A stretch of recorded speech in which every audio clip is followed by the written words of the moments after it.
Formation पढ़ रहे हैं। इमेज फॉर्मेशन में हम लोगों ने कई केस पर डिस्कस किया।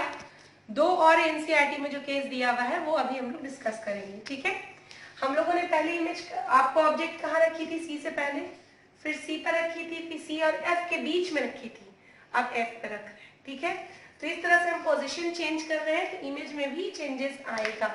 ठीक है, अब देखो हम लोगों ने एफ पर रखा है, तो एफ पर रखेंगे तो क्या रूल के अकॉर्डिंग पैरेलल लाइन जब जाएगी तो एफ से होके गुजरेगी, तो ऐसे गुजर गई। और यहां पे देखो हम लोग ये सी है हमारा, ठीक है, ये क्या है हमारा, सी है हमारा। ओके, ध्यान से देखना। अब क्या पढ़े हैं हम लोग कि अगर हम लोग एक रे को सी से गुजारते हैं तो सी से जब वो जाएगा तो सी से ही वो निकलेगा। पढ़ चुके हो, 4 रूल पढ़े हो।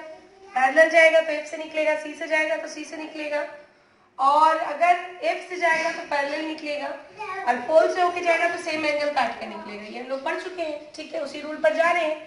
ऑब्जेक्ट एफ पर रख दिए, यहाँ से रेस को गुजारे, मिरर में गया, मिरर में जाने के बाद रिफ्लेक्ट हुआ, रिफ्लेक्ट होने के बाद कहाँ एफ से गुजरा, फिर यहाँ पर क्या हुआ, सी से हम एक रेस को गुजारे तो सी वापस अपने से खुद ही सेम लाइन पर रिटर्न होता है। तो इस तरीके से अगर सी पर गया तो सी से रिटर्न हुआ। तो यहाँ पर देखो कहीं पर लाइन मिला नहीं। अब बोलोगे मैम ऐसे केस में क्या होगा, देखो लाइन बिल्कुल स्ट्रेट है, दिख रहा है स्ट्रेट है, ठीक है, लेकिन एनसीईआरटी ऐसा मानती है, इसका कोई मतलब 100% श्योरिटी नहीं है। अकॉर्डिंग टू एनसीईआरटी ये मानती है कि ये लाइन आगे जाके कहीं मिलेगी, बहुत आगे। तो इसका आंसर होगा कि इंफिनिटी पे मिलेगी। कहाँ मिलेगी, इंफिनिटी पे मिलेगी। और इंफिनिटी पे मिलेगी तो भाई बहुत लार्ज होगी, highly enlarged, real and inverted होगी, क्योंकि क्वेश्चन कह रहा है एनसीईआरटी की मिलेगी तो ये रियल और इन्वर्टेड होगी। रियल हमेशा इन्वर्टेड होता है, जानते ही हो। और कहाँ बनेगा, तो मिरर के इन फ्रंट, इसी साइड बनेगा, बैक तो बन नहीं रहा है, वर्चुअल इमेज तो है नहीं, पीछे जाके मिला तो रहे नहीं है। तो इस केस को आपको याद रखना है। अकॉर्डिंग टू एनसीईआरटी अगर एफ पे ऑब्जेक्ट है तो उसका इमेज जो है वो बहुत बड़ा आगे जाकर कहीं मिलकर बनता है। ठीक है, इसको आप बना के आपको नहीं दिखाना, आपको इतना ही शो करना है। ठीक है, लग रहा है ये पैरेलल देखने में, एक्चुअल में ये लग रहा है पैरेलल देखने में, तो बच्चे लोग कहते भी हैं कि मैम पैरेलल कैसे मिलेगा, पैरेलल तो कभी नहीं मिलता है। बात बिल्कुल सही है कि यहाँ पैरेलल मिल रहा है, तुमको लग रहा है कि पैरेलल है, लेकिन ऐसा एनसीईआरटी बताती है कि ये पैरेलल लाइन नहीं है, ये आगे जाकर मिल जाएगी, उसको ऐसा लगता है। तो एक केस है, इसको ध्यान में रखोगे कि ऐसा उसने कुछ कंसीडर कर रखा है। अब बाकी सब तो आप बना ही सकते हो, जैसा कि मैंने पहले भी बोला है, और सब केसेस में कि इसको तुम एक कंपास से सर्कल बना करके उसको बनाकर देखो कि तुम्हारा एग्जैक्ट बनता है कि नहीं बनता है। ठीक है, जो नहीं दिक्कत होगी वो पूछ सकते हो। फिर आगे देखो, यहाँ पर ये मेरा दूसरा कंडीशन ले रहा है, एफ तक हो गया, एफ और पी के बीच में ऑब्जेक्ट देखो कहाँ रखा है, एफ और पी के बीच में।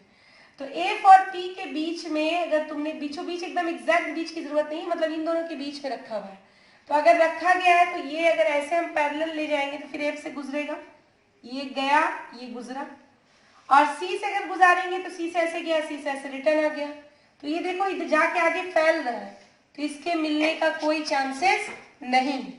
तो ऐसे केस में कॉन्केव का सिर्फ एक ही कंडीशन है जिसमें रेज नहीं मिल रही है, इसको मिलवाया जा रहा है पीछे प्रोड्यूस करके, तो इसलिए ये कैसा इमेज बना रहा है, वर्चुअल। तो आप समझ गए कि वर्चुअल है तो सीधा होगा। देखो सारे केसेस में हम लोगों ने इमेज को उल्टा बनाया था क्योंकि वो रियल था, मिरर की साइड बन रहा था। इसका पोजीशन बताओगे मिरर के पीछे, ठीक है, पीछे बन रहा है, बैक बन रहा है और बड़ा बन रहा है। वर्चुअल एंड इरेक्ट तो है ही, इनलार्ज भी है, ठीक है, इनलार्ज भी, ठीक है।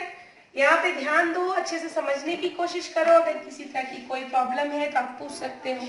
अब देखो मैंने क्या किया आप लोगों के लिए, मैंने एक चार्ट टाइप का बनाया है, ये आपका होमवर्क है, ये आपका होमवर्क है, इसको सबको करना है, ठीक है। Position of object at infinity, जब इंफिनिटी पर है तो उसका इमेज कहाँ होगा, साइज कैसा होगा, बड़ा होगा, छोटा होगा, डायमिनिश्ड होगा, इनलार्ज होगा, स्मॉल होगा, नेचर ऑफ इमेज कैसा होगा, वर्चुअल होगा, इरेक्ट होगा, रियल होगा, इन्वर्टेड होगा, क्या होगा? बियॉन्ड सी जब रखेंगे तो क्या होगा? एट सी पर रखेंगे तो क्या होगा? सी एंड एफ के बीच रखेंगे तो क्या होगा? एफ पर रखेंगे तो क्या होगा? बिटवीन एफ एंड पी पर रखेंगे तो क्या होगा? चलो एट एफ का यहाँ से देखते हैं। अब यहाँ पे पूछ रहा है एट एफ में क्या होगा, पूछ रहा है तुमसे पोजीशन ऑफ इमेज बताइए, तो कहिए एट इन्फिनिटी, इन्फिनिटी पर होगा। फिर तुमसे पूछ रहा है क्वेश्चन साइज ऑफ इमेज बताइए, बहुत बड़ा होगा, हाईली इनलार्ज्ड। फिर बोल रहा है नेचर ऑफ इमेज बताइए, तो भाई जब मिल रहा है चाहे आगे जाके कहीं मिले तो रियल और इन्वर्टेड होगा। हो गया ना फिल? इस तरह से सारा टेबल फिल करके अब मुझे सेंड करो, अपना कॉपी बना करके सब कंपास से मुझे सेंड करो। सेंड करोगे फिर मैं आगे आप लोगों को न्यूमेरिकल्स बताऊंगी। अब न्यूमेरिकल्स तुम लोग को लगेगा न्यूमेरिकल्स क्या है? देखो न्यूमेरिकल्स एक ऐसी चीज है जो आप फिजिक्स और मैथ्स का रिश्ता बताता है। किसी भी चीज को अगर हमको प्रूफ करना है, जैसे हमने फर्स्ट वीडियो में प्लेन मिरर को तुम लोग को प्रूफ करके बताया था कि जितना अंदर है उतना बाहर है, तो कैसे उसको कॉन्ग्रुएंट करके प्रूफ किए।